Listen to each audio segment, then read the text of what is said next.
No introduction to come in with a halo because you know that I'm a king. It's the finest gent in the south, and this is Life on Lens, Mzansi's reliable channel for everything tech. And without wasting any further time, let us cue the intro.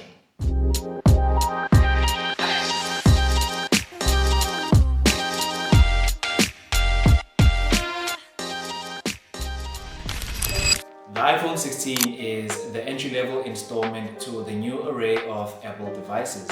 They come in flamboyant colors, namely the ultramarine, teal, pink, white, and the black, which is the one we are reviewing today. Now, without wasting any further time, let us go through the specs of the phone. The display, you have a 6.1-inch display with Super Retina XDR OLED with ceramic shield glass and 60 Hz of refresh rate. The chipset, you have Apple's A18 Bionic chip. Storage, you have 8 gigs of RAM with 128, 256 or 512 gigs of storage to choose from. Moving on to the battery life, you have a 3,561 milliamp hour battery with, surprisingly this year, USB-C charging and no more lightning cables with 25 watts of charging. The cameras, you have a double vertical rear camera layout or setup with a 48 megapixel main, a 12 megapixel ultra wide and a 12 megapixel front facing camera, with which all of the cameras can record of up to 4K. The rear cameras record 4K of up to 120 frames per second and 1080p of up to 240 frames per second. The front facing camera records 4K at up to 60 frames per second and 1080 of up to 120 frames per second. And now moving on to the operating system, you have iOS 18, which currently is upgradable to the latest 18.5. Now with all these specs, the iPhone 16 is pretty decent and with not much to offer, but it is still a solid phone if you want an entry-level smartphone for the price.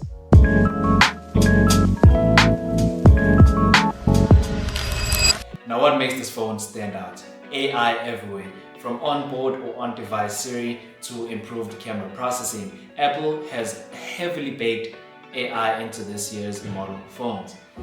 Satellite calling.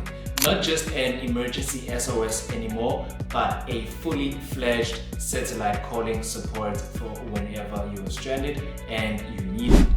Improved thermal design. Apple claims a 30% improved boost in sustained performance for gaming.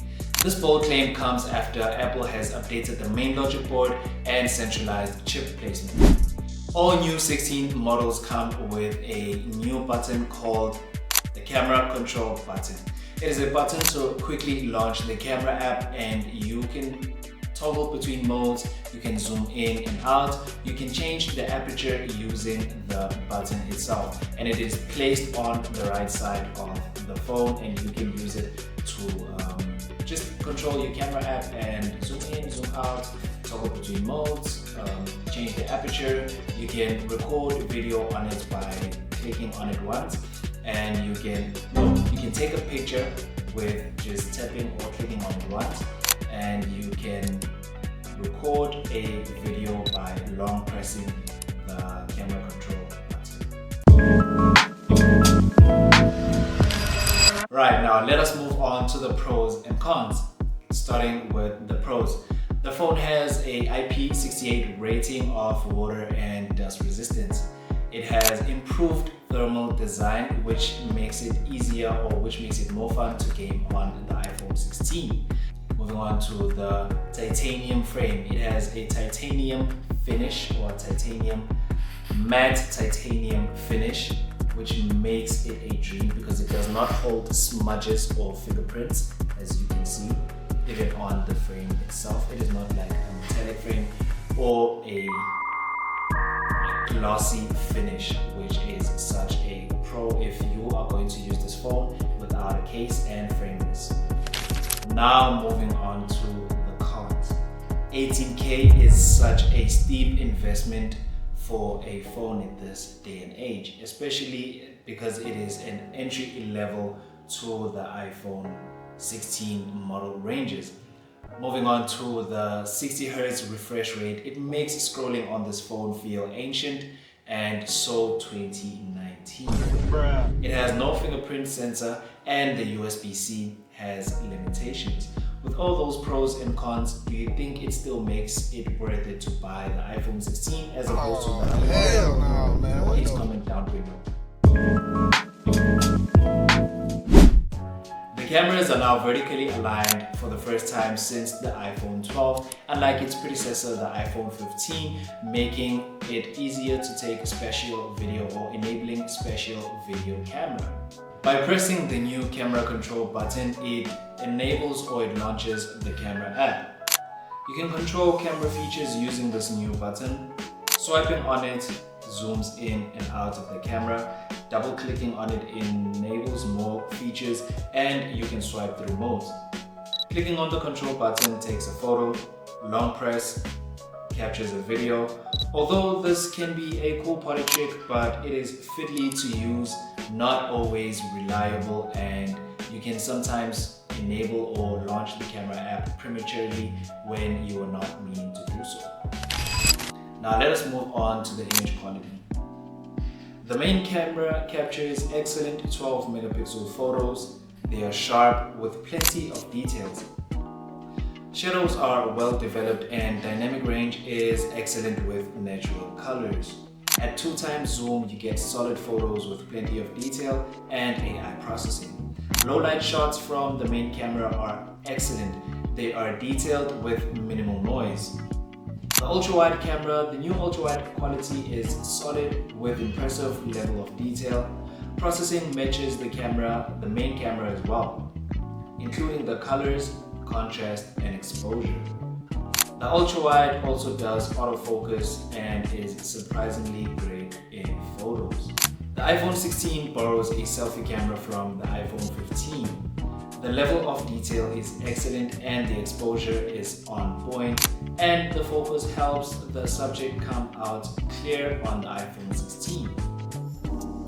The iPhone 16 can record 4K videos across all of its cameras. The main camera footage is excellent with great quality and accurate colors. The iPhone 16 lives up to Apple's reputation for great video capture. The ultra-wide video at 4K, the videos on the ultra-wide camera are very likable. Detail is impressive. The dynamic range is surprisingly nice as well. The colors are actually a bit more lively than on the main camera. Video stabilization is always on and it works great across all cameras. Low light, the main camera produces good videos with plenty of details and even in the shadows. Now with all those camera specs or camera features, you can do more than just take videos with this phone, and it is evident. Let us move on to who is this phone really for? So who is this phone really for? If you are an Apple fan or really just into the Apple's ecosystem, a content creator, or just someone who loves the Apple UI, then this is a no-brainer. However, if you value customization, fast charging, and a faster refresh rate, then I suggest you look elsewhere. In summary, the iPhone 16 is a solid phone and a great entry level into this year's array of Apple devices. It has new features like AI, the camera control button, and improved cooling for a great gaming experience. I know most people are gonna appreciate and love this from Apple. Now, if you enjoyed this review, please make sure to leave a comment, to like this video, and to interact in the comment section. Let me know which other phone you would like me to see reviewing. But until then, stay tech savvy, and this was Live on Lens, Mzansi's reliable source for everything tech.